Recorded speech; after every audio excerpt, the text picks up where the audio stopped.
Ce n'est pas une crise, c'est une rupture. Pendant des heures, en pleine nuit, Donald Trump publie sans s'arrêter des dizaines, puis des centaines de messages. Il accuse Barack Obama de trahison.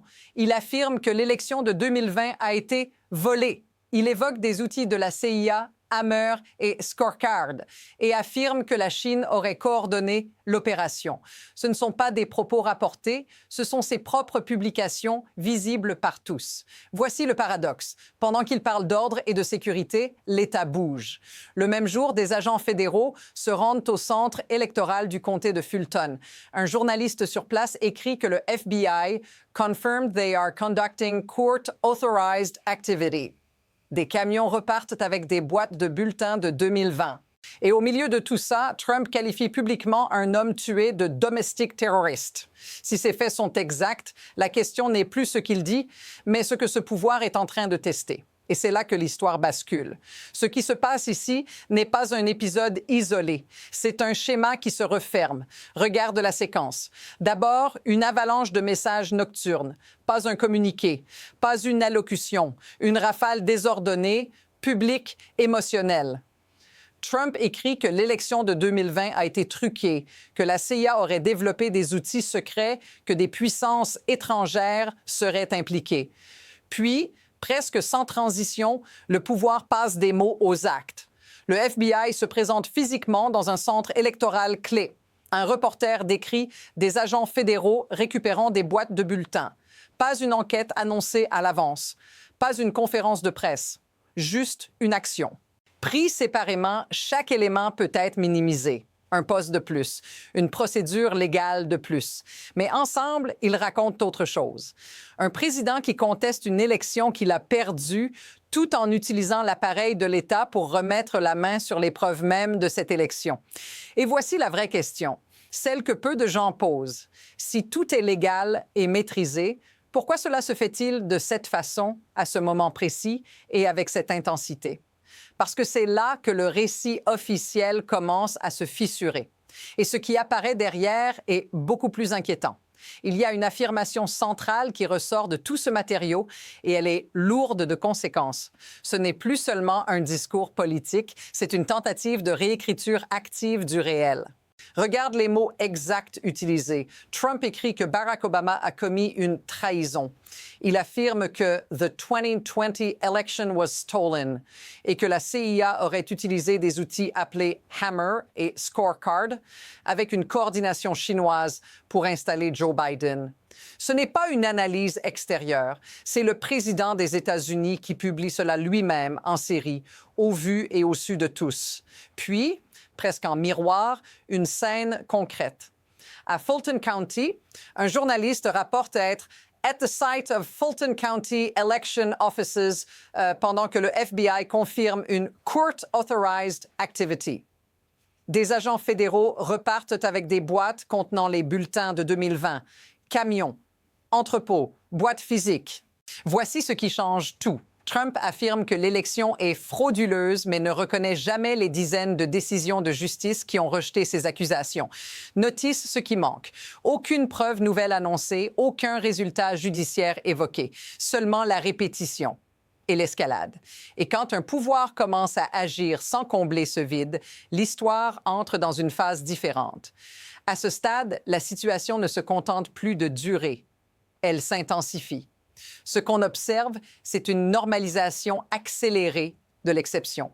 Accuser un ancien président de trahison n'est plus un scandale ponctuel. C'est devenu un message parmi des dizaines d'autres. Envoyer des agents fédéraux, récupérer des bulletins d'une élection passée n'est plus présenté comme un événement extraordinaire, mais comme une procédure presque routinière. Tout se passe comme si la gravité avait disparu. Il y a un précédent implicite ici. Pas besoin de remonter loin dans les livres d'histoire. Chaque fois qu'un pouvoir commence à traiter ses propres institutions comme suspectes, il se crée un droit nouveau, le droit d'intervenir partout tout le temps au nom d'un danger jamais totalement défini. Et ce danger, dans le discours de Trump, change constamment de visage. Un jour, c'est l'État profond. Le lendemain, ce sont des communautés entières accusées de fraude. Puis un individu est désigné publiquement comme domestic terrorist. Voici le basculement silencieux. Ce qui aurait dû choquer devient familier. Et quand l'inhabituel devient habituel, l'étape suivante arrive toujours plus vite qu'on ne l'imagine. La question n'est plus si ça va s'arrêter, mais ce qui va être tenté ensuite. Voici maintenant l'élément qui rend la séquence impossible à ignorer. Pendant que Trump parle de loi, d'ordre et de sécurité, ses actes racontent une autre histoire. Il ne se contente pas d'attaquer des institutions abstraites. Il cible des personnes et des groupes précis. Il republie un message affirmant qu'Alex Pretty était « not a peaceful protester », mais un « domestic terrorist ». Ce mot n'est pas neutre. Dans le langage du pouvoir américain, il justifie presque tout. Surveillance, arrestation, usage de la force. Et il est utilisé après la mort de l'homme, pas avant. En parallèle, Trump amplifie un autre récit. Il affirme que close to 89% of Somalians seraient engagés dans une fraude aux aides sociales au Minnesota. Aucun chiffre sourcé, aucun rapport cité, juste une accusation massive, publique, visant une communauté entière. Et ce n'est pas isolé. Le même jour, Dr. Oz se rend dans une boulangerie arménienne à Los Angeles et affirme sur place « This is where the fraud is committed », parlant de Russian Armenia Mob. La scène est filmée. Le lieu est réel. L'accusation est générale. Voici la contradiction centrale. Trump dit agir contre la fraude, mais ses actions fonctionnent comme des signaux politiques. Des mots violents suivis de démonstrations de force. Et une chose frappe immédiatement. Notice ce qui n'est jamais présenté. Aucun dossier détaillé, aucune procédure transparente, seulement des images, des slogans et la peur. À partir de là, la perception change. Ce n'est plus une enquête, c'est un message. Et ce message commence à produire des effets en chaîne et maintenant, tout s'accélère en même temps. D'abord, la pression médiatique. Les images tournent en boucle. Des agents fédéraux, des camions, des boîtes de bulletins. La directrice du renseignement national, Tulsi Gabbard, est signalée sur place, au téléphone, à proximité des véhicules chargés. Un commentateur souligne à quel point c'est bizarre et unheard of qu'une telle figure soit présente lors de l'exécution d'un mandat. Ce détail compte parce qu'il transforme une opération administrative en démonstration politique. Ensuite, la réaction locale. Le président de la commission du comté de Fulton déclare publiquement « We don't know where the ballots are being taken ». Il ajoute qu'ils ne peuvent plus garantir aux citoyens que ces bulletins restent sécurisés, pas parce qu'ils ont disparu, mais parce qu'ils ne sont plus sous contrôle local. La confiance se fissure, non pas à cause d'un acte illégal prouvé, mais à cause de l'incertitude. Et pendant ce temps, Trump continue de publier. Il parle de nouvelles fraudes en Californie. Il appelle à des arrestations. Il juxtapose des images de Vladimir Poutine et de sa propre famille. Chaque élément pris seul peut sembler absurde. Ensemble, ils créent un climat. Rapidement, sans pause. Voici la vraie tension maintenant. Quand un pouvoir agit plus vite que les explications, la réalité commence à lui courir après. Et si ce rythme ne ralentit pas, que se passe-t-il ensuite? À ce stade, l'histoire cesse d'être abstraite. Elle commence à te concerner directement. Parce que ce qui est en jeu ici, ce ne sont pas seulement des élections passées ou des querelles politiques, ce sont des scènes que des gens ordinaires voient à l'écran. Des descentes dans des quartiers, des communautés pointées du doigt, des mots comme « domestic terrorist » appliqués publiquement, sans procès, sans nuance. Et quand ces images s'accumulent, elles produisent un effet très concret. La peur de se retrouver un jour du mauvais côté du récit. Regarde comment cela se traduit. Des habitants du Minnesota voient leur État comparé à une invasion, selon les mots rapportés par le gouverneur Tim Walz. Il explique que Trump lui a parlé d'une opération au Minnesota comme il aurait parlé d'une opération au Venezuela, pas comme d'un État américain, comme d'un territoire à pacifier. cette comparaison n'est pas théorique. Elle change la façon dont les forces fédérales sont perçues dans la rue. Et pour beaucoup de gens, la question devient intime. Si des bulletins peuvent être saisis, si des communautés peuvent être accusées en bloc, si des morts peuvent être redéfinies après coup, où se situe la limite? Si cette impression te semble familière, dis-le dans les commentaires. Parce que ce sentiment, lui, commence à se propager. Pour comprendre pourquoi tout cela est possible, il faut regarder le mécanisme, pas seulement le chaos. Le moteur ici n'est pas l'improvisation, c'est l'incitation. Trump ne cherche pas seulement à convaincre, il cherche à saturer. Saturer l'espace médiatique, saturer l'attention, saturer la capacité du public à distinguer l'exception de la norme. Quand tout devient choquant, plus rien ne l'est vraiment. Et dans ce brouillard, le pouvoir gagne du temps et de la marge. Regarde comment le système s'aligne. Les accusations arrivent en rafale avant toute vérification. Les images d'autorité arrivent ensuite, très visibles, très physiques. Agents, uniformes, camions. Puis, seulement après, des justifications vagues. Court Authorized Activity. Rien de plus. Ce déséquilibre est clé.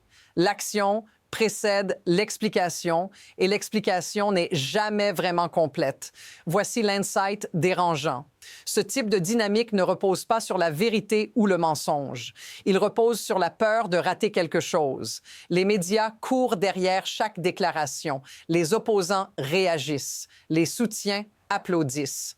Et pendant ce temps, le cadre se déplace. Lentement, mais sûrement. Ce n'est pas une question de parti. C'est une question de système.